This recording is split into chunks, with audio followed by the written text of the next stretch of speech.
গরম থাকুক কিংবা ঠান্ডা থাকুক, শরীর ভালো থাকুক অথবা খারাপ থাকুক, চা তো সকাল সন্ধ্যা খেতেই হবে। তার উপর যদি আবার বাহিরে পড়ে বৃষ্টি, তাহলে তো কোনো কথাই নেই। চা ছাড়া যেন নাস্তাটাই ইনকমপ্লিট। কিন্তু সবসময় তো নর্মালি চা খাই, তাই ভাবলাম আজকে একটু ডিফারেন্ট ভাবে খাই। ডিফারেন্ট বলতে কুষ্টিয়া সেই বিখ্যাত পোড়া রুটি দিয়ে নিজের হাতে বানানো মালাই চা খাবো।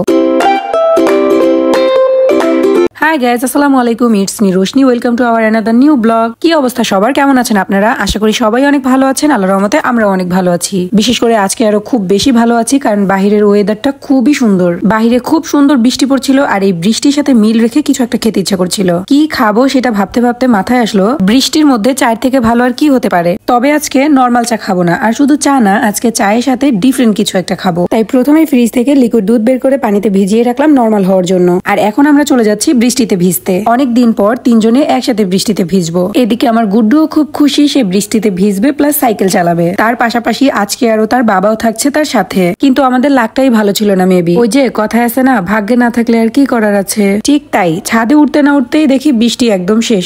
শুধুমাত্র একটু একটু ছিটা ছিটা পড়ছিল। খুব শখ করে ছাদে উঠেছিলাম বৃষ্টিতে ভিজতে, কিন্তু বৃষ্টিই নেই। এদিকে জমে থাকা পানি নিয়ে দুই বাবা ছেলে দুষ্টমি করছিল। যাই হোক, বৃষ্টি নেই তাতে কি হয়েছে, লাইনে পানি তো আছে। তাই পাইপের পানি দিয়ে গুড্ডুকে আর গুড্ডুর বাবাকে একদম ভিজিয়ে দিচ্ছিলাম। বৃষ্টিতে ভিজতে পারিনি, তাতে কি হয়েছে, তেমন একটা খারাপ লাগেনি। সময়টা কিন্তু বেশ ভালোই কেটেছে। ছাদে ওঠার পর আমরা খুব মজা করে সময় কাটিয়েছি। তবে সত্যি বলতে, একটা মেয়ে যখন বিয়ে হয় তখন সে যা কিছুই করে না কেন, যেখানেই যাক না কেন, সবকিছুর আগে সবকিছুর মাঝখানে তার মাথায় শুধু সংসারের কথাই ঘুরবে। ঠিক যেমন এই যে আমি, শুধু আমি না, আমার মনে হয় প্রত্যেকটা মেয়েরই একই অবস্থা। উঠেছিলাম ছাদে যে একটু বৃষ্টিতে ভিজে আনন্দ করব, কিন্তু বৃষ্টিতে তো আর ভিজতে পারলাম না। তাই ভাবলাম যেহেতু উঠেছি ছাদে, তো একটা কাজ করে ফেলি। কার্পেটটাকে শুকাতে দিয়েছিলাম, কিন্তু বৃষ্টির পানিতে পুরো একদম ভিজে ময়লা হয়ে যায়। তাই এটাকে ভালো করে ধুয়ে পরিষ্কার করে নিলাম। দেন ফ্রেশ হয়ে চলে এলাম সন্ধ্যার নাস্তা বানাতে। প্রথমে লিকুইড দুধটাকে হালকা একটু গরম করে নিয়ে আমি এখানে একটা বাটিতে আলাদা করে 2 চামচ উঠিয়ে রাখবো। দেন আস্তে আস্তে করে এটার উপর থেকে খুব আলতো হাতে সরটা উঠিয়ে নিব।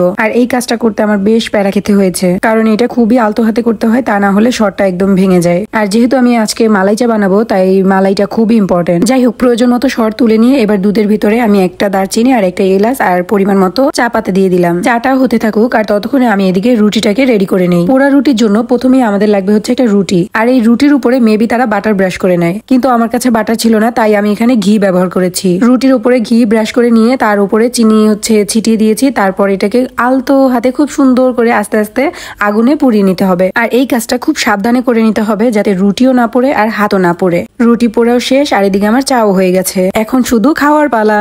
আমি আর গুডুর বাবা তো খুবই এক্সাইটেড এই পোড়া রুটি দিয়ে মালাই চাটা খাওয়ার জন্য। এর আগেও আমরা অনেক মালাই চা খেয়েছি, তবে এত মালাই দিয়ে নয়, সাথে আবার এরকম পোড়া রুটি। এই প্রথম